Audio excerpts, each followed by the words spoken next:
नमस्कार प्रेक्षकांनो, आजच्या भागामध्ये आपण बघूया. इथे राया डिफिकल्ट आणि त्याच्या मित्राची वाट बघत असतो. तेवढ्यातच इथे डिफिकल्ट आणि त्याचा दुसरा मित्र दोघेही पोचतात. डिफिकल्ट म्हणत असतो की राया दादा, अरे तो नंबर आहे ना, एका ठिकाणी खूप वेळा ट्रेस झालेला आहे. तेव्हा राया म्हणतो, कुठलं आहे ते ठिकाण? तेव्हा डिफिकल्ट म्हणतो की ट्रॅव्हल एजन्सीचं जे ऑफिस आहे ना, त्या ठिकाणी तो नंबर खूप वेळा ट्रेस झालेला आहे. मला असं वाटतंय तो माणूस त्या ठिकाणी काम करत असेल, हो की नाही? तेव्हा इकडे राया म्हणत असतो की ठीक आहे, आपण त्या ठिकाणी जाऊया. डिफिकल्ट म्हणत असतो की त्या ठिकाणी त्या व्यक्तीचं नाव दवा दफ्तर म्हणून फेमस आहे. तेव्हा इथे राया म्हणतो, अरे मग हा माणूस तोच आहे. त्याचं नाव दवा दफ्तर म्हणून त्या जय घोरपडेने सुद्धा सेव्ह केलेलं आहे. तेव्हा तो माणूस आपल्याला तिथेच सापडेल. आत्ताच्या आता आपण ट्रॅव्हल एजन्सीच्या ऑफिसमध्ये जाऊया असं राया म्हणतो आणि तिघेही चौकशीसाठी त्या ठिकाणी गेलेले असतात. तर इकडे डॉक्टर म्हणत असतात की सिस्टर, या मुलीला काही बरं वाटत नाही आहे. ही कुठल्याही औषधांना रिस्पॉन्स करतच नाही आहे. तेव्हा इथे सिस्टर म्हणत असतात, पण डॉक्टर काही झालं तरीसुद्धा या मुलीचा जीव वाचलाच पाहिजे ना. मंजिरीला काही व्हायला नको. बिचारी गुणी मुलगी आहे. आणि सिस्टर म्हणतात की जर या मुलीला काही झालं ना, तर तो राया काय करेल काही सांगता येत नाही. तो या हॉस्पिटलला आगसुद्धा लावू शकतो. तेव्हा इकडे सगळेजण रायाच्या भीतीने मंजिरी लवकरात लवकर बरी व्हायला हवी असे प्रयत्न करत असतात. तेव्हा इकडे मंजिरी आता जीजी नाना यांचं नाव घेत असते. तेव्हा सिस्टर म्हणतात की जीजी नाना असं काहीतरी म्हणते. डॉक्टर म्हणतात की जीजी नाना म्हणजे तिचे आई-वडील, जाऊन त्यांना बोलावून घेऊन ये. तेव्हा इकडे जीजी आणि नाना दोघेही आता तिला बघण्यासाठी आतमध्ये येतात. तेव्हा इथे जीजी म्हणत असतात की मला माझ्या मुलीची अवस्था काही बघवत नाही आहे. डॉक्टर तुम्ही काही करा, माझ्या मुलीला लवकरात लवकर बरं करा. तेव्हा राया म्हणत असतो की माझं डॉक्टरांजवळ बोलणं झालं आहे. माझे 2 कॉन्स्टेबल गेलेत त्यांना इकडे आणण्यासाठी. ते खूप मोठे स्पेशालिस्ट आहेत आणि त्यांच्या इकडे ट्रीटमेंटनीसुद्धा जर मंजिरीला बरं नाही वाटलं तर आपण तिला परदेशात घेऊन जाऊ, पण तिला बरं करू, असं इकडे जय घोरपडे नाटक करत म्हणत असतो. तेव्हा डॉक्टर म्हणतात की मंजिरी रायाचं नाव घेते. राया कुठे आहेत? रायाला इथे बोलवा. तेव्हा इकडे नाना म्हणत असतात की राया कुठे आहे? त्याला फोन करा जरा. तेव्हा इकडे आता डॉक्टर म्हणत असतात की राया म्हणजे राया भाऊ. त्यांना लवकरात लवकर इथे बोलावलंत तर बरं होईल, कारण मंजिरी त्यांचंच नाव घेते. तेव्हा जय घोरपडे म्हणत असतो की अहो डॉक्टर, तुमची काहीतरी गल्लत होती आहे. राया म्हणजे तो राया नाही, तर राया म्हणजे विठुराया. त्याची खूप मोठी भक्त आहे ना मंजिरी. तेव्हा इथे जय आता मनामध्ये म्हणत असतो की इथे विठुराया स्वतः साक्षात आले ना, तरीसुद्धा मंजिरीला कुणीही वाचू शकत नाही. ती आता जायच्या मार्गावरती आलेली आहे. तेव्हा इकडे जीजीला आता खूपच जास्त वाईट वाटत असतं. जीजी म्हणत असते की माझ्या मुलीच्या वाट्याला एवढं मोठं दुःख का आले? तिने कुणाचं काही वाईट केले हो? तेव्हा इकडे नाना म्हणत असतात, बरं तू थांब इकडे उमा, मी घरी जातो आणि रायाची मूर्ती घेऊन येतो. कदाचित तो इथे आल्यामुळे आपल्या मंजिरीला बरं वाटेल. तेव्हा इकडे आता मंजिरी राया राया अशी हाक मारत असते, पण ती रायाला तिथे बोलवत असते. तेव्हा इकडे आता उमा म्हणत असते, हे बघा, तुम्ही काही घरी जाऊ नका, मी घरी जाते आणि रायाची मूर्ती घेऊन येते. तेव्हा इकडे नाना म्हणतात, कोण उमा तू? कारण उमा म्हणालेली असते, मी कधीच इथे विठ्ठलाचं दर्शनसुद्धा घेणार नाही आणि विठ्ठलाच्या मूर्तीला हातसुद्धा लावणार नाही. पण आपल्या मुलीसाठी ती विठ्ठलाची मूर्ती आणायला तयार झालेली असते. ट्रॅव्हल एजन्सीच्या ऑफिसमध्ये राया आणि त्याचे मित्र चौकशीसाठी आलेले असतात. तेव्हा इथे आता राया म्हणत असतो की आम्हाला थोडी माहिती हवी होती. हे ट्रॅव्हल एजन्सीचं ऑफिस आहे ना? तेव्हा ती मुलगी म्हणते, हो हे तेच ऑफिस आहे. मी तुमची काय मदत करू शकते? तेव्हा इथे राया म्हणतो की आम्हाला थोडी माहिती हवी होती. हा नंबर तुम्ही बघता का? हा नंबर तुम्हाला ओळखीचा वाटतोय? इथे काम करणाऱ्या स्टाफपैकी कुणाचा आहे का? तेव्हा इथे ती मुलगी म्हणते की हो, हा नंबर तर आमच्या सरांचा आहे. इथले जे मालक आहेत ना, त्यांचा हा नंबर आहे. तेव्हा इकडे ते मालक आता कुठे आहेत? आम्हाला त्यांना भेटायचं होतं. आम्ही भेटू शकतो का? तेव्हा ती मुलगी म्हणते, हो तुम्ही त्यांना भेटू शकता, पण सर आता इथे नाही आहेत. तेव्हा त्यांचं नाव काय आहे असं विचारल्यानंतर ती मुलगी म्हणते की त्यांचं नाव प्रशांत सर आहे. तेव्हा इकडे राया म्हणतो, प्रशांत आहे का? मग प्रशांत कुठे राहतात, ते कसे दिसतात, काही माहिती आहे का? तेव्हा इकडे ती मुलगी म्हणत असते की ते कुठे राहतात तो ॲड्रेस तरी मला माहिती नाही आहे, पण आता सर इथे नाही आहेत, कारण सर पंढरपूरला गेलेत त्यांच्या बायकोच्या घरी. कारण त्यांच्या मुलीचं बारसं आहे ना, तेव्हा प्रशांत सर तिथे गेलेले आहेत. तेव्हा इकडे राया म्हणत असतो, की "अरे देवा! आता याला कुठे शोधायचं? ह्याचा ॲड्रेससुद्धा नाही आहे आणि पंढरपूरला त्याच्या बायकोच्या घरी मुलीच्या बारशाला गेलाय." तेव्हा इकडे आता त्याच्या लगेच लक्षात येतं. तो म्हणतो, "पंढरपूरला बायकोच्या घरी मुलीच्या बारशाला म्हणजे प्रशांतच गेलेला आहे. हा तोच तर प्रशांत नाही आहे ना, रुचिताचा नवरा." तेव्हा राया आपल्या मोबाईलमध्ये प्रशांतचा फोटो असतो, तो त्या मुलीला दाखवतो आणि म्हणतो, "हेच आहेत का तुमचे सर? इथले मालक हेच आहेत का?" तेव्हा ती मुलगी म्हणते, "हो, हेच आहेत प्रशांत सर." तेव्हा इथे राया म्हणतो, की "साला आता घरी गेलाय का? त्याला मी आता सोडणार नाही. आता त्याला चांगला धडा शिकवतो बघच तू." तेव्हा इकडे राया आता लगेच घरी यायला निघालेला असतो. तेव्हा शशिकला म्हणत असते, "काय गं, काय झालं रुचिता? जावई बापू 4 दिवस राहायला आले होते ना, ते लगेच का निघून गेले? तू काही बाई भांडलीस की काय गं त्यांच्याबरोबर? ते चांगल्यापणी गेलेत ना? तुला घ्यायला येणार आहेत ना?" तेव्हा रुचिता म्हणते, "नाही मम्मी, अगं मी भांडलेले नाही आहे. ते खरंच चांगल्यापणी गेलेत आणि ते थोड्या दिवसानंतर आम्हाला घ्यायलासुद्धा येणार आहेत. तू अजिबात काळजी करू नको. मी कशाला भांडू?" तेव्हा इकडे शशिकला म्हणते, "नाही बाई, तुझा काही भरोसा नाही ना म्हणूनच विचारलं." त्यानंतरला प्रेक्षकांनो, उमा इथे घरी आलेली असते. तेव्हा ती डिरेक्टली आता देवघरात आल्यानंतर शशिकला म्हणते, "आता यांचं काय नवीन? काय झालंय आणि ह्या अचानक अशा घरी का आल्या?" तेव्हा शशिकला तिच्या मागे मागे येते. तेव्हा उमा म्हणत असते, की "तुला असं वाटत असेल की मी इथे तुला घ्यायला आली आहे, मी तुला हात लावते, पण हे फक्त मी माझ्या मुलीसाठी करते. मी माझ्या मुलीसाठी तुझ्या पायाजवळ इथे आली आहे. नाहीतर मला अजिबात तुला हात लावायचा नाही आहे किंवा दर्शनसुद्धा घ्यायचं नाही आहे. कळलं ना? फक्त माझ्या मुलीला बरं वाटावं, तिची इच्छा आहे तुला भेटायची, म्हणून मी तुला घेऊन जायला आली आहे." असं इथे उमा आता विठ्ठलाच्या मूर्तीच्या समोर उभं राहून म्हणत असते. तेव्हा इथे आता उमा म्हणत असते, की "माझ्या मुलीची श्रद्धा आहे म्हणून मी तुला घेऊन जाते, नाहीतर मला अजिबात इच्छा नाही आहे तुला हात लावण्याची." तेव्हा इकडे देवावरचा राग तिचा आता दिसत असतो. कदाचित मनातून खूपच जास्त दुखावलेली असते आणि तेव्हा इथे रागाच्या भरामध्ये हे सगळं बोलत असते. तेव्हा प्रेक्षकांनो, उमा विठ्ठलाची मूर्ती आपल्या हाताने काढून घेते आणि मंजिरीकडे घेऊन जात असते. त्यांना असं वाटत असतं, की मंजिराला रायाचं दर्शन म्हणजे देवाचं दर्शन घ्यायचं आहे, पण तिला तर रायाजवळ बोलायचं असतं. त्यामुळे इथे आता उमा रायाची मूर्ती घेऊन जात असताना शशिकला म्हणत असते, "काय हो, हे काय जाऊबाई, तुम्ही चक्क विठ्ठलाची मूर्ती हातामध्ये घेतली आहे? का हो, काय झालं? मंजिरीला घेऊन जाताय का तुम्ही देवाची मूर्ती? का आता मंजिरी शेवटचे क्षण मोजते की काय?" तेव्हा इकडे रुचिता म्हणत असते, की "काकी, सगळं काही ठीक आहे ना गं?" तेव्हा इथे उमा म्हणते, "हो, सगळं काही ठीक आहे आणि माझी मंजिरीसुद्धा नक्की बरी होईल. तिला इकडे आता विठ्ठलाचे दर्शन घ्यायचे आहेत. रायाची मूर्ती हवी आहे," असं ती म्हणाली आहे. "म्हणून मी स्वतः रायाची मूर्ती घेऊन जायला आली. काय चाललंय, काय होतंय, हे सांगायला आता माझ्याकडे वेळ नाही आहे. कळलं का शशिकला? आता मला माझ्या मुलीकडे जायचं आहे.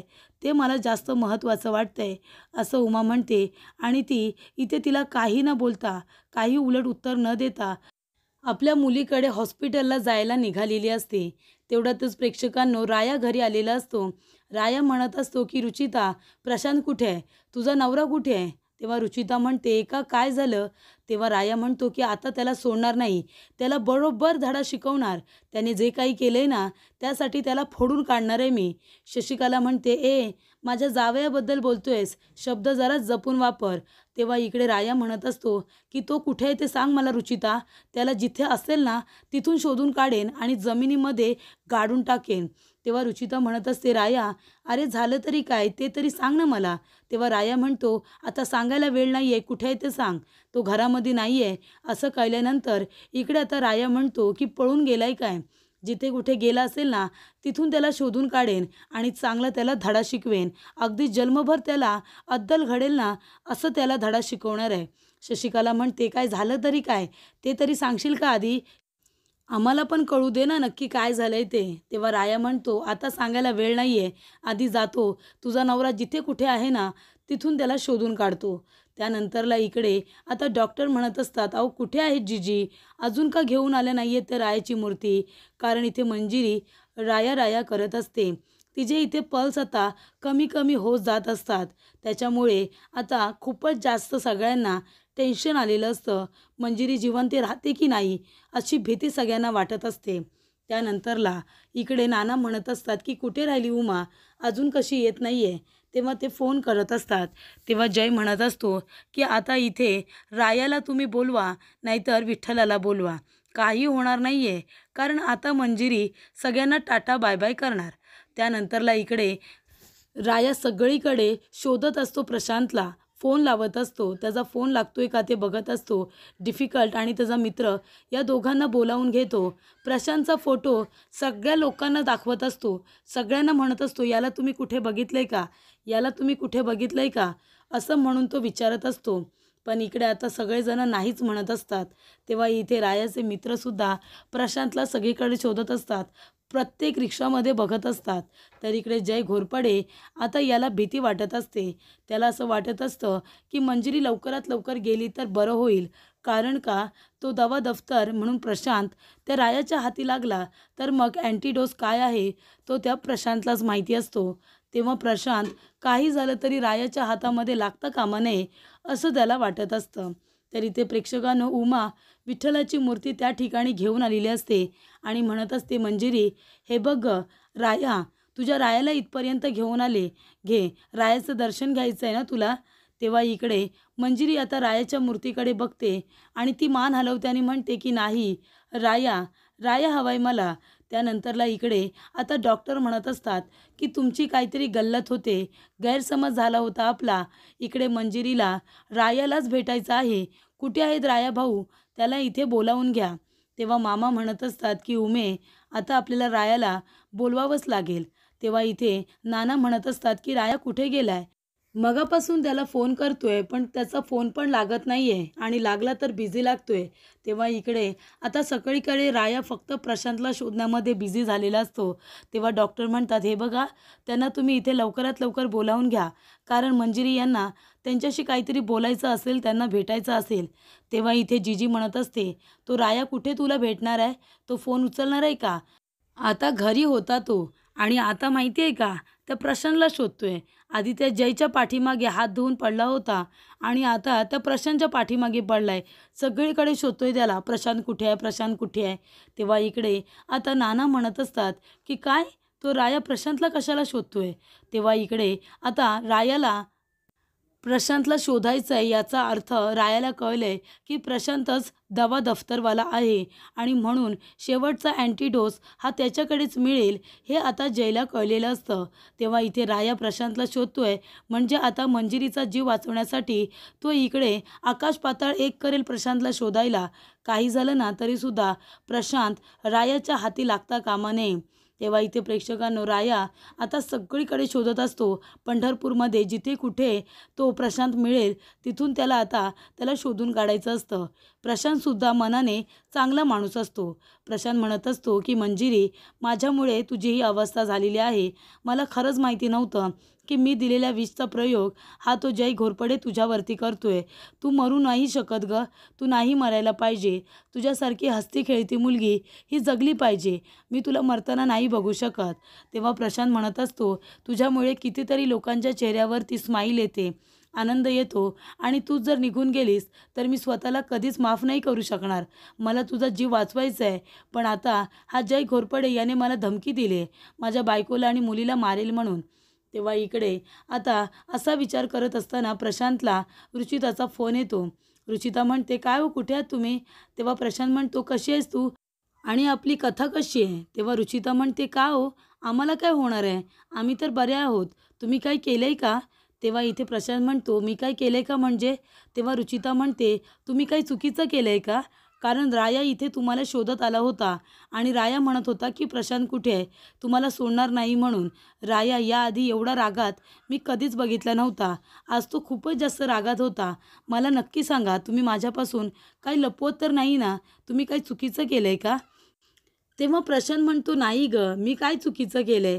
रायाचा काहीतरी गैरसमज झाला असेल किंवा त्याला माझ्याशी काहीतरी बोलायचं असेल.